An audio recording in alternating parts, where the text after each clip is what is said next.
Hey everyone, welcome back to my channel. So a question I get asked a lot for Prismacolors, which you all know is my favorite pencil ever. I get asked what blender pencil I like to use with the Prismacolor. Now, Prisma often don't need a blender. They are so smooshy and creamy that, well, they kind of take care of themselves.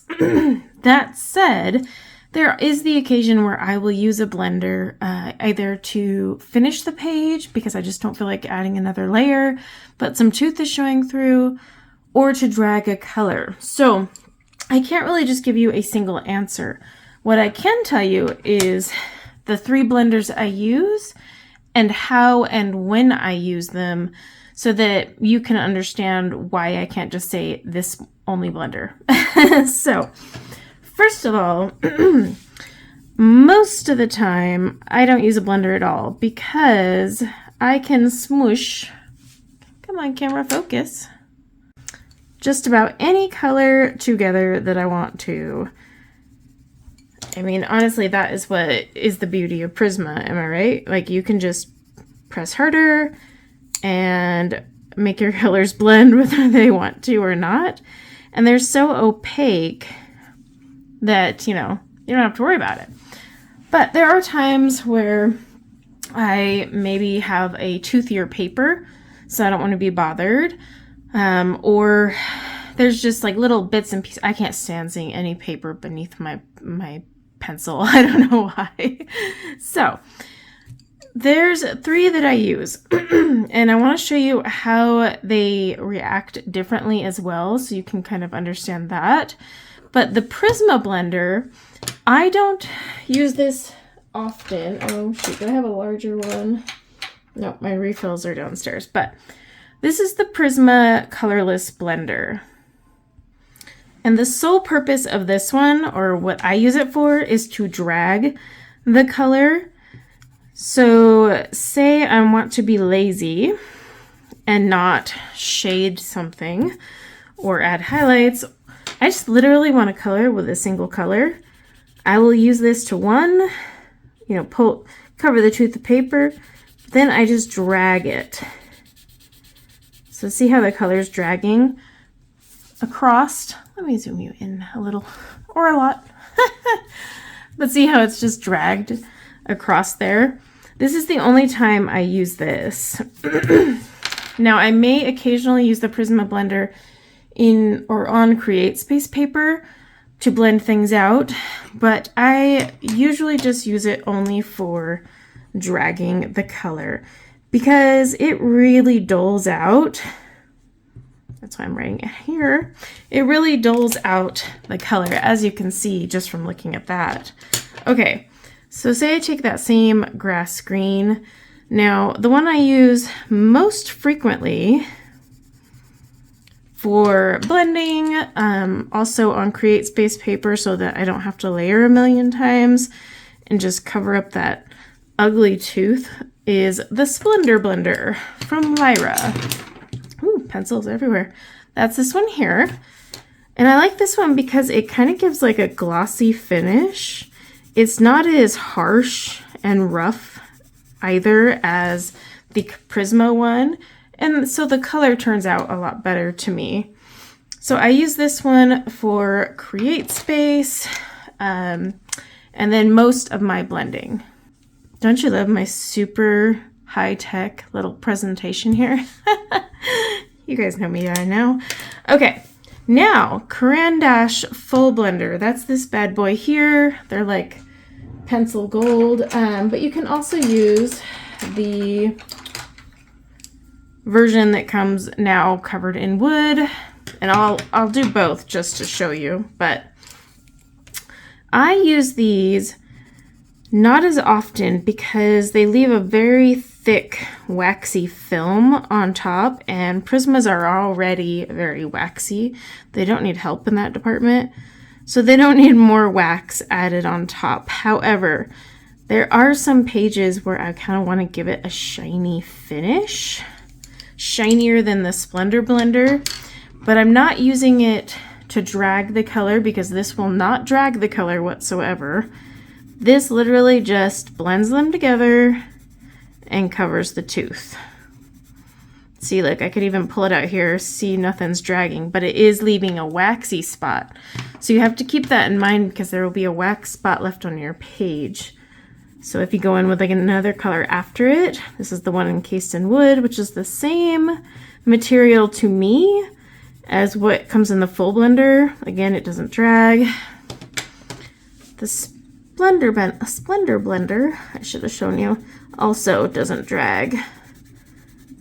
Okay, so as you can see, there's no drag from either of those, but this one leaves a milkier finish. So if I want that milky finish but the shinier wax, I will go with the Caran dash. But if I want to just preserve the color and blend it out, I'm going to use my Splendor blender also, because the Splendor one does not leave wax. Now, I don't know if the camera's going to pick it up or not. Let's see. So you may or may not, depending on the lighting, see right here that waxy buildup? Because the Caran Dash Full Blender is very waxy, as is it the one covered in wood.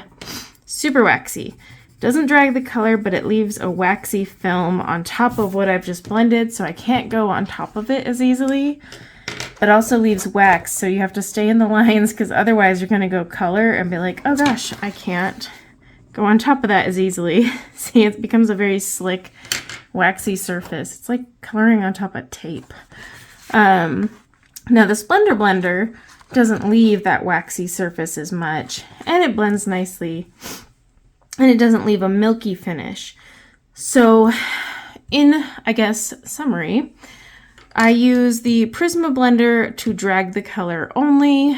If I'm in a pinch and too lazy to go find my Splendor blender, then I'll use it on Create Space paper. But my go-to 90% of the time is the Lyra Splendor blender.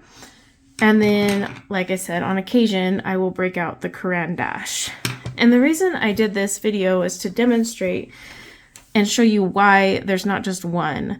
I often drag colors in books. So sometimes there are plenty of times where I literally just want to color, let's see, let's just color a little heart here.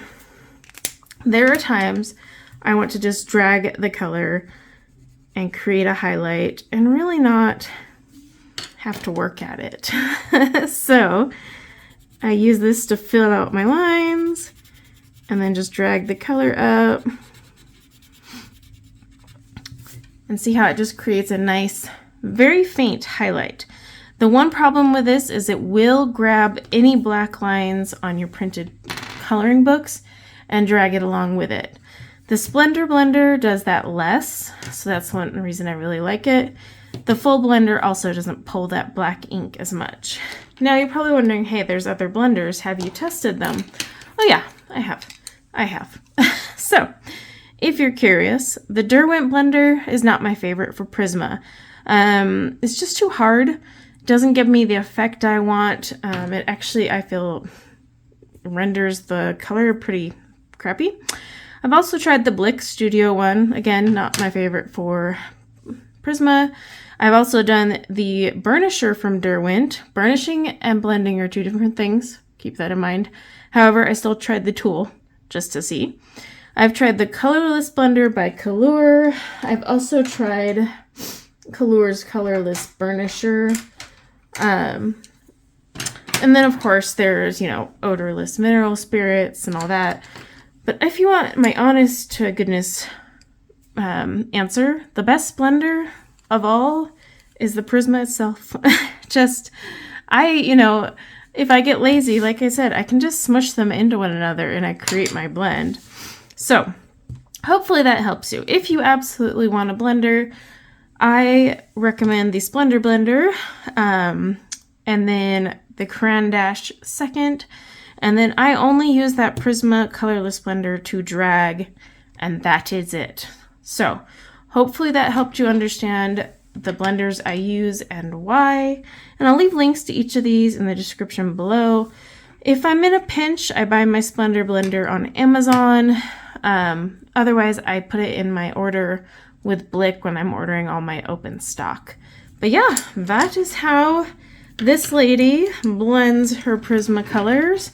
Like I said, most of the time a blender is not needed, but there's times where I'm like, yeah, I want to do one layer and just blend it out. And that's why I grabbed one of these 3. Okay, if you have any questions, let me know in the comments below. And until next time, take care. Bye now.